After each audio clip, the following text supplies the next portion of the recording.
we're trying to get you to. Look, I'm hardly using my fingers. See what I'm doing? I mean, I'm just like dragging and with light, very buoyant arms over the notes. So fingering, we know we're doing this, right? And here we're still opening our hand to this block. We're coming over with a minor third to the B flat. And then he does it again. So he has a pair of measures that are the same. It's 5, 2, 1, 2. What is he skipping? He's skipping the down here, going broken octave, fifth in the middle, and then the third's at the top. So the third's not here. He's skipping over the third and putting it on top. Yeah. Okay. Good. The D minor ninth chord.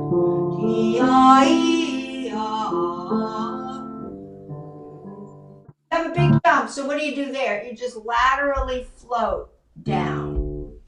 5, 2, 1, 4, 2, 1, 2, 1, 2, 4, 2, 1, 5, 2, 1, 2. Good. Now, here's the deal. This is very good. You've got the fingering. Now, once you kind of know the fingering, you got to get the sound.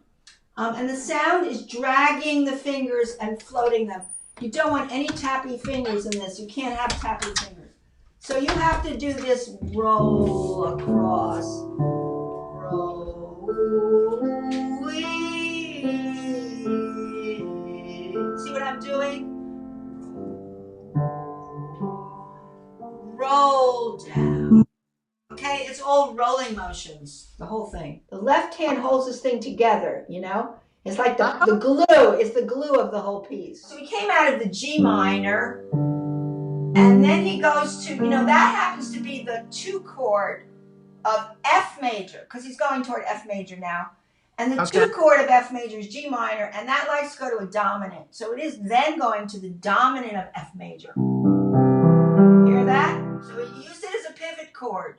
That means there's 2 meanings. It's the subdominant minor chord in D minor, and it's the 2 chord in F major at the same time. Oh, okay. Yeah. So therefore, it's a springboard to a dominant of F major. Hear it? And then he goes to F major. And this is all important because you need... At the end of 14, you have a G minor chord. That's the G minor. Right, that is a pivot. It means it's two meanings. And then the next measure is the dominant of F major in the left hand. The dominant of F major, and he puts a 9th on it. Look what he does. Okay. And then he has an upper neighbor.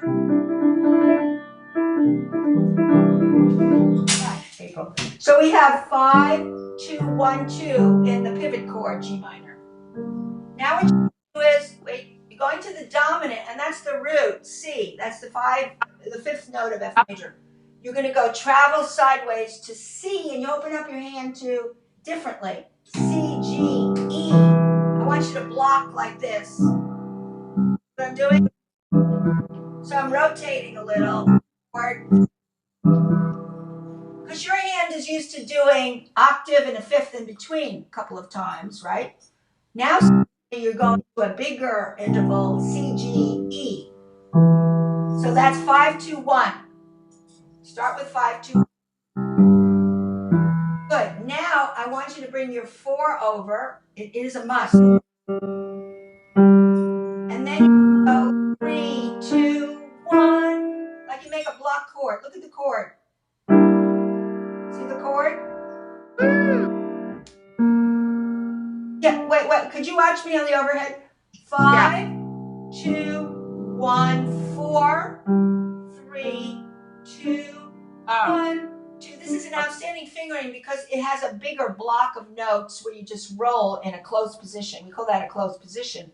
There's no shift here. See? So you basically just have to remember to come over with your 4, open up your hand, and roll through this. You got to get used to that, but it's a really good fingering because it has more notes to play legato without shifts. So once you get over to that 4, look how easy. How that, watch. That you're always rolling with your arms. This is not going to get tight in your hand. Got to stay very loose in your hand and let your thumb really hang. Right, so basically you have a 5-9 chord. And the E is here. He puts it up here. It's already here. He puts it upper neighbor here. But it's already in the chord. Okay, so now I'm going to name the fingering and go to the next part. 5, 2, up a 10th, thumb, 4, 3, 2, 1, 2. Now watch what I'm doing here. 3, bring the thumb over to D, 2 on B flat, 3 on G. Let me see if I do that. I want to get that.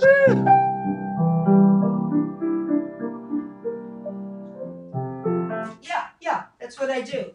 So it's really not a hard fingering because, you know, when I do it, I block chords out in my hands. The only way you could really play this is to feel that you under your hand, you're doing a chord spread. And you know what the chord is, and you open up your hand to the new chord. So what is the new chord you're opening your hand to? Let's see. This, you already have this, right?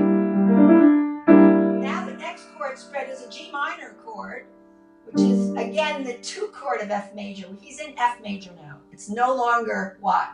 The 4 chord of D minor. It's still F major.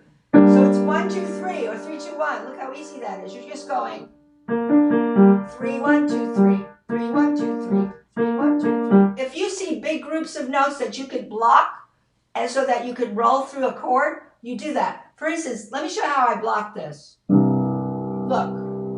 Wait, I need to show you how I block everything before that. Watch. Look. See, look. That's 16? I'm going to the measure before. I'm going to 15. I'm showing you how I block into that. Okay. Okay, watch. Now I have all this blocked. And then eventually it's going to go into this. That's what it's doing. Here's the first block. And then go into this block. Pure G minor. 3, 2, 1. That's why it's not scary anymore. Instead of note to note, oh, I'm jumping here and I'm jumping down there. It's too big. You're really compressing it by blocking it. It went from this and it slipped into that. Do you know that it's only 1 note removed? Because look what happened. You took away the E and now you have the G, B flat D chord. You see that? You took away this cap and you slid into a pure G minor chord with 1, 2, 3. Now watch. Wait, watch. Here's the block unraveled. Now the thumb slips back to D and it comes down 1, 2, 3. It's very uncomplicated there. You fall into the new block by your thumb moving down. You no longer have the E. And coming down, you need to shift to a 1, 2, 3. That's how I think through this piece. I don't think individual notes. But I also think harmony. I also think, you know, dominant of F, then back to the 2 chord. He does things like this. Hear it? That's very, very impressionistic. Hear it? An impressionistic sound. But anyway, right. So here is the first one. And that's where you left. 1, 2, 3. What comes next is an F major chord. So what he's doing is, here's doing. I'm just showing you what's happening. If I tighten it up, compress it. Right? I'm just showing you the harmonic outline. So now he goes all the way down to the F. And you just roll down, and you're going to go 5, 3, 2, 1. 5, 3, 2, 1. That's easy enough. Root 5th, root 3rd. 5, 3, 2, 1. A lot of rotation. Remember, you're never going to stiffen up your hand. You're always going to roll in the direction of the top note. See how I do it? See that? See what I'm doing? Right? Yeah. I want, you don't want to injure yourself. something like Now, that. do you see what he did with that F major chord? He put the third on top. He skipped over the third. He really went root, fifth, root, third. So you need to know that. You need to know the theory of what you're doing. Right? Yeah. Instead of going do, mi, sol, do, he went do, sol, do, mi.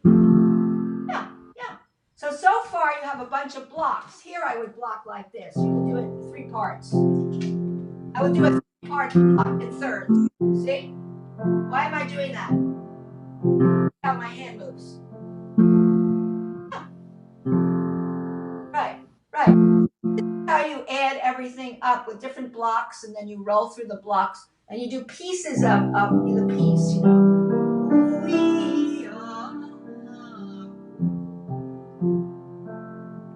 And again, you know, you're thinking harmony to harmony. It's like he's doing a harp, you know. See what I mean? You're never thinking bum, bum, bum, bum. That would be, you don't think of Debussy like that ever, do you? Now, do you know what he's doing? Do you know what he's doing in the next measure? Okay, let's see. He's gone from F to, okay, now he's going to A? Wait a second. Yeah, he's doing like this. Isn't that wild? Actually, that's the natural 3 chord of a major scale is a minor. Yeah, of a major scale is a minor third, right? Major, look. See? It's naturally, the 3 chord is minor in a major scale. So it's not a big deal, but it does have a wonderful effect. Here's the A minor. And then now he's going to a D minor, but it really isn't D minor. It's the 6th chord of F major, isn't it? D minor? He's still in F major all through here, by the way. So when you say D minor, don't say I'm in D minor. Say I'm functionally still in F major, and D minor is the 6th chord. So basically he's going 3 chord to 6 chord. Let's see what that gives us. So 3 chord to 6 chord. Wow. Hear it? I'm just doing the root, putting it in root position. It's very interesting, isn't it? So he started with F, he goes to the 3 chord, he goes to the 6 chord. He's doing a 4th here, 3rd and 4th. Look what he's doing. I'm just showing you the outline. Hear it? Yeah. That's you need to know that. You need to digest that. So here's what we came out of.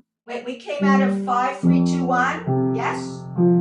The good news is the A minor chord is the 3 chord, and he has root of the 3, the 5th, and the roots. You have a broken octave, and you have middle, 5th. You have a 5th in the middle, 5th, 4th. Yeah, you've seen that before.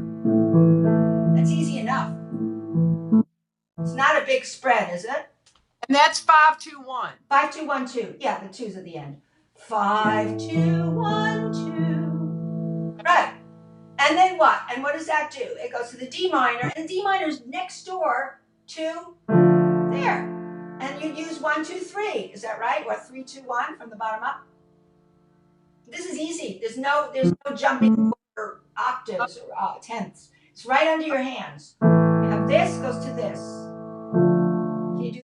Now, can you tell me what chord you see in the next measure, even though it's crossing over between the hands? Do you know what chord you're seeing? Now, you could argue that, and I'm going to argue this, that chord before the dominant technically is going through G minor for a moment. Do you know why? Because he's going like this. And then you go to dominant. The ultimate destination in measure 18 is the dominant, but he sneaks into it with the typical cliche with a subdominant chord. Now, subdominant chords can be 4 chords or 2 chords. They're substitute chords for each other. They have 2 of the same notes. So he has at the beginning of the measure a passing F through a 2 chord. Watch. See? Here's the 2 chord, 5 chord, 2 chord, 5 chord with a passing F. Ultimately dominant. Right? Do you see why the first half of the measure goes through G minor? Yes, look. There it is. Actually, what is a 2-7 chord? Watch. 2-7. We always see those. 2-7, 5-7. Instead of 1, put a 7th on the 1 chord. Because we thought he would just give us a pure, but you know what he just decided to do? He decided to go to this. So we went to the F, but he put a seventh on it. That should bring us to the what? 4 chord. 4 chord. Usually does, but we have to see what he does. But it's deceptive because he didn't resolve it, did he? When you put a seventh on a chord, you're not resolved yet. This is very important for you to know. Here, see? There's asking to go either to F minor or F major. It could go either way, right? A dominant could go to a parallel minor, yes? But it goes to... Let's go to F major, but he adds a seventh. So we're up in the air again. We're not resolved yet. We're not resolved. Okay. And that's what happens in the impressionistic music. It doesn't like to resolve. It keeps going on and on with sevenths and ninths, you know? And it keeps you like floating on, like up in the air. You don't know when you're going to land. Ninth.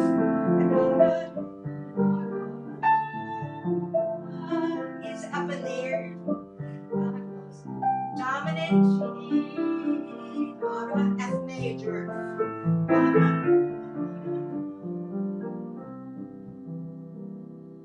And instead of, he's,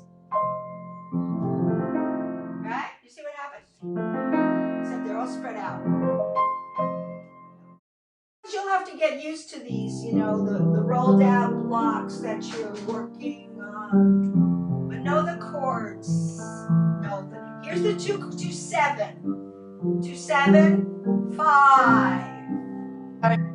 And 1 7.